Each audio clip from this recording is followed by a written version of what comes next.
முதலில் இந்த சட்டங்கள் எதற்கு?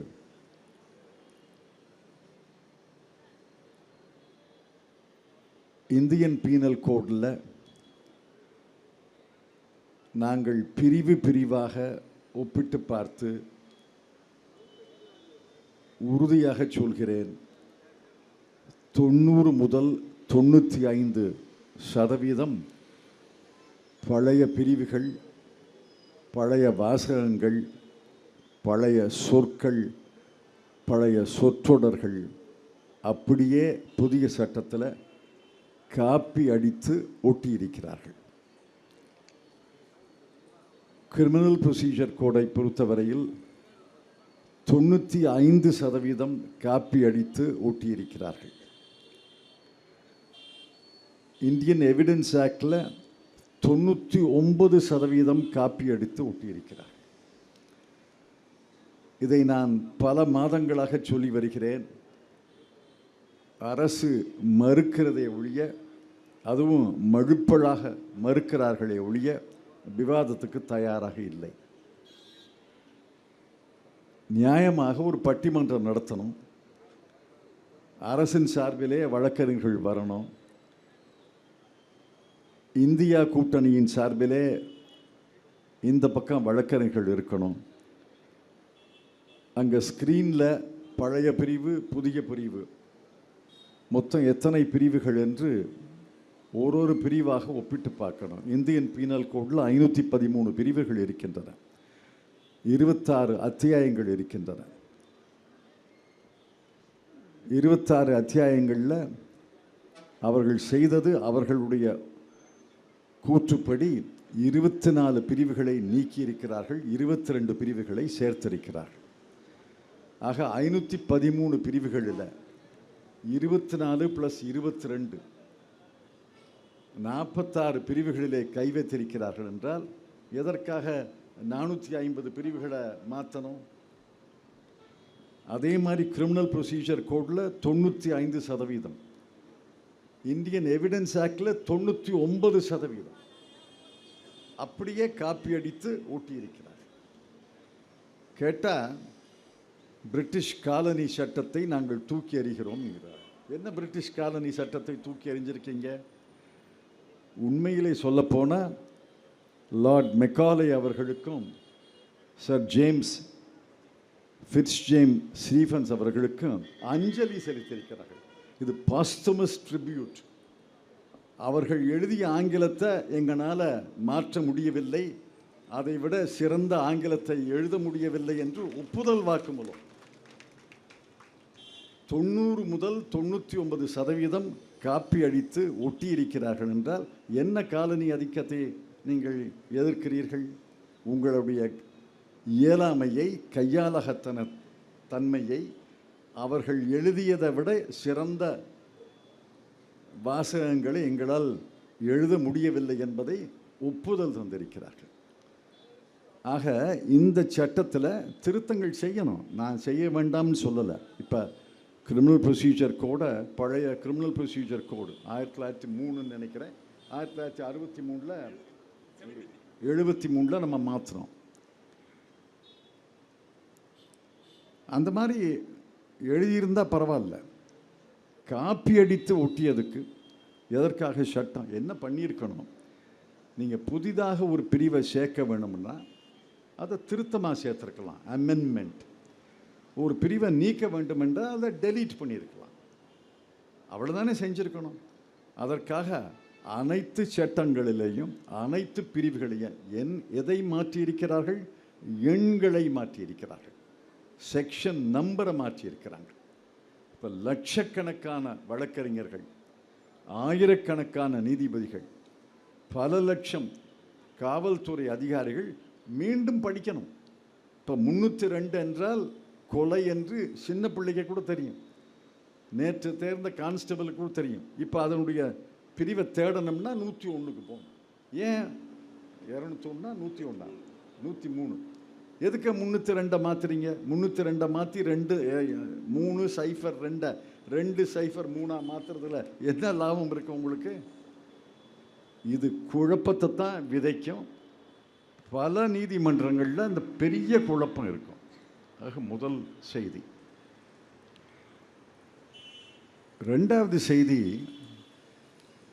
ஒரு சட்டத்தை, புதிய சட்டத்தை நிறைவேற்ற வேண்டும் என்றால் அதற்காக லா கமிஷன் ஒரு அமைப்பு இருக்கு. எதற்காக லா கமிஷன்? ஓய்வு பெற்ற நீதிபதிகள், மூத்த சட்ட வல்லுநர்கள், சட்ட பேராசிரியர்கள், பார்ட் டைமாக மூத்த வழக்கறிஞர்கள், இவையெல்லாம் சேர்த்து தானே லா கமிஷன், சட்ட கமிஷன். அந்த கமிஷனுக்கு நிரந்தர வழக்கறிஞர்கள், பணியாளர்கள் இருக்காங்க, நிரந்தர லீகல் ஸ்டாஃப் இருக்கு. அப்பப்போ அவர்கள் தேவையான வழக்கறிஞர்களை உதவி கேட்பார்கள். நாடு முழுவதும் சுற்றுப்பயணம் செய்வார்கள். Bar council, bar association, advocates அசோசியேஷனை கலந்து ஆலோசிப்பாங்க.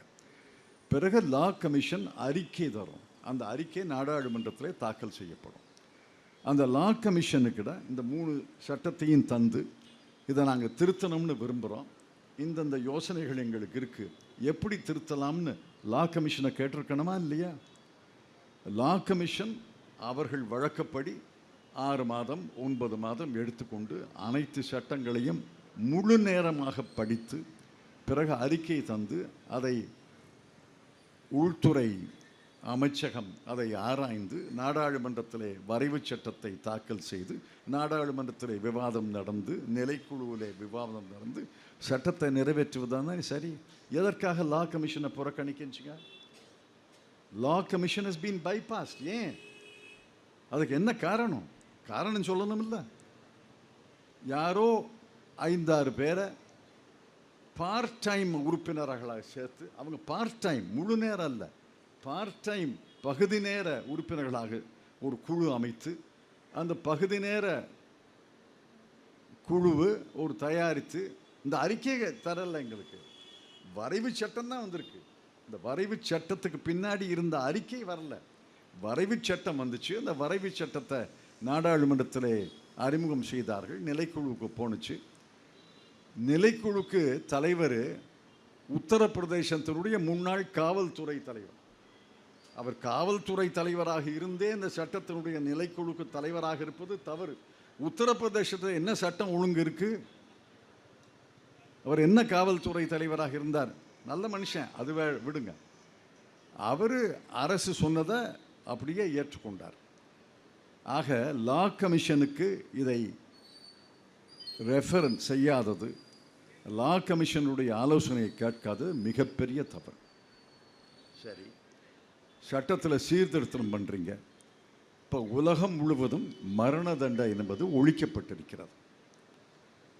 Death penalty has been abolished. மரண தண்டனை தேவையில்லை, ஆயுள் முழுவதும் தண்டனை அப்படின்னு அதற்கு பதிலாக ஒரு தண்டனையை உருவாக்கியிருக்கிறார்கள். மரண தண்டனை தொடர்ந்து இருக்கு. மரண தண்டனை இருக்கு என்பது மட்டுமல்ல, சாலிட்டரி கன்ஃபைன்மெண்ட் என்று ஒரு புதிய பிரிவை சேர்த்திருக்கிறார்கள். சாலிட்டரி கன்ஃபைன் என்பது அரசியல் சாசனத்தில் unusual and cruel punishment. Solitary confinement உலகத்தில் எந்த நாட்டிலையும் கிடையாது. ஆனால் இப்போ சாலிட்டரி கன்ஃபைன்மெண்ட் ஒரு தண்டனையை சேர்த்துருக்காங்க. அப்புறம் 2 வாசகம், life sentence for the reminder of the life. ரெண்டுக்கு என்ன வேறுபாடு எங்களுக்கு தெரியல. கேட்டோம், sentence for life, sentence for reminder of the life, ரெண்டுக்கும் வேறுபாடு இருக்கா? ஒன்று தானா? ரெண்டும் ஒன்று தான் என்றால் ஏன் 2 சொற்றொடர்களை பயன்படுத்துகிறீங்க? ரெண்டும் வேறுபட்டதல்ல என்றால் எந்த குற்றத்துக்கு சென்டென்ஸ் ஃபார் லைஃப், எந்த குற்றத்துக்கு sentence for reminder of life என்று தெளிவுபடுத்த வேண்டுமான அதுக்கு பதில் கிடையாது. ஆக நான் மறுப்பு குறிப்பு எழுதியிருக்கிறேன். திரு என்ஆர் இளங்கோ அவர்களை கலந்து அந்த மறுப்பு குறிப்பை எழுதியிருக்கிறேன். என்ஆர் இளங்கோ அவர்கள் அந்த மறுப்பு குறிப்பை அவர் எழுதியிருக்கிறார், வில்சன் எழுதியிருக்கிறார், டெரக் ஓபரையன் எழுதியிருக்கிறார், தயாநிதி மாறன் எழுதியிருக்கிறார், பலர் எழுதியிருக்கிறோம். அந்த எந்த மறுப்பு குறிப்பை நாடாளுமன்றத்தில் உள்துறை அமைச்சர் விளக்கி பேசியிருக்கிறார். எந்த மறுப்பை ஏற்றுக்கொள்ள முடியாது, அதற்கான இந்த காரணங்களை சொல்கிறேன்னு சொல்லலையே. நாடாளுமன்றத்தில் 2023 டிசம்பர் மாதம் 19, 20 மக்களவையில், டிசம்பர் மாதம் 21ஆம் தேதி மாநிலங்களவையில் விவாதம் நடந்ததாக குறிப்பு இருக்கு. ஒரு எதிர்க்கட்சி உறுப்பினர் கூட கிடையாது. 146 பேரை வெளியேற்றிவிட்டு எதிர்க்கட்சிகள் புறக்கணித்த நாடாளுமன்ற அவைகளில் ஆளுங்கட்சி மட்டுமே பேசி, ஆளுங்கட்சி மட்டுமே வாக்களித்து இந்த 3 சட்டங்களை நிறைவேற்றி இருக்கிறார்கள் என்றால் இது காலனி ஆதிக்கத்தை விட மோசமான ஆதிக்கம், மோசமான அரசு என்று நான் குற்றம் சாட்ட விரும்புகிறேன். அப்புறம் பல கோளாறுகள் இருக்கு, அதையெல்லாம் சுட்டி காட்டியிருக்கிறோம். பிரிவாக சொல்கிறதென்றா ரொம்ப நேரம் ஆகும், தேவையில்லை. நல்ல வேளையாக மறுப்பு குறிப்புகள் அந்த நாடாளுமன்ற நிலைக்குழுவின் அறிக்கையில் அனுபந்தமாக இணைத்திருக்கிறார்கள். அந்த அறிக்கையை படித்து பாருங்கள். அது சாஃப்ட் காப்பியும் இருக்குது, ஹார்ட் காப்பியும் இருக்குது. அந்த அறிக்கையை படித்து பாருங்கள். அந்த அறிக்கையில் இருக்கிற மறுப்பு குறிப்புகளையும் படித்து பாருங்கள். படித்து பார்த்துட்டு அதை தமிழ்படுத்தி கொண்டு நீங்கள் சொல்ல வேண்டும் என்று கேட்டுக்கொள்கிறேன். இறுதியாக ஒரு கருத்து. நான் நீண்ட நாட்களாக ஒரு கருத்தை சொல்லி வருகிறேன். நீதிமன்றத்தில் ஒருத்தரை கைது செய்து நீதிபதி முன்னால் கொண்டு வந்தால் இப்போ இருக்கிற வழக்கம், மனுதாரருடைய வழக்கறிஞர் எதற்கு எனக்கு இடைக்கால ஜாமீன் அல்லது ஜாமீன் தர வேண்டும் என்று மனு போட வேண்டும். அதானே இன்னைக்கு முறை. Petitioner should apply for freedom, liberty, bail. இதுவே தவறு என்பது என்னுடைய அபிப்பிராயம். மனுதாரர் மனு போட வேண்டிய அவசியமே கிடையாது. ஏன்னா பிறக்கும்போதே சுதந்திர நாட்டில் பிறக்கும்போதே சுதந்திரத்தோடு பிறக்கிறான். ப்ராசிக்யூட்டர் மனு போடணும், எதற்கு இவருக்கு விடுதலை தரக்கூடாது என்று அவர் மனு போடணும். Actually, the prosecutor must file why he should be sent to custody and why he should not be released on bail. இப்போ தலைகீழாக இருக்கட்டும், தலைகீழாக இருக்கட்டும். இன்னைக்கு இருக்கிற சட்டம் என்ன சொல்லுதுன்னா, கிருஷ்ணயர் என்ன சொன்னார் 1986, bail is the rule, jail is the exception. ஜாமீன் தான் விதி, சிறை தண்டனை என்பது, சிறை காவல் என்பது விதி விலக்கு என்று சொன்னார். இதை 40 ஆண்டுகளாக மூத்த நீதிபதிகள், அறிவார்ந்த நீதிபதிகள் சொல்லி வருகிறார்கள். இந்தியாவுடைய தலைமை நீதிபதி பல இடங்களில் fail is the rule, jail is the exception, fail is the rule, jail is the exception சொல்லி வருகிறார். ஆனால் எந்த நீதிமன்றமும் கேட்குற மாதிரி தெரியலையே. ட்ரையல் கோர்ட்டில் இன்னைக்கு பெயிலே கிடைக்காது. யாருக்கு பெயில் கிடைச்சிருக்கு? முதல் கோர்ட்டில் யாருக்கு பெயில் கிடைச்சிருக்கு?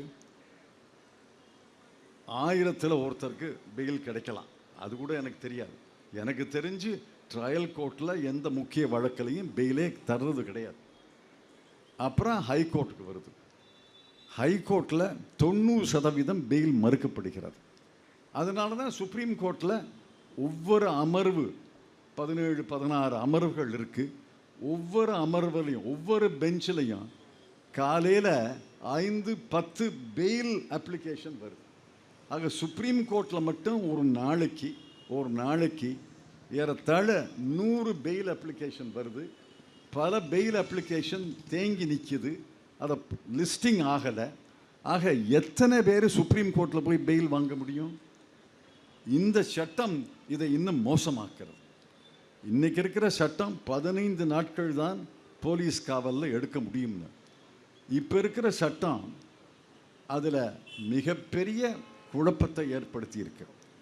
15 நாட்கள் சிறை விசாரணை கைதியாக போலீஸ் காவலில் எடுக்கலாம்.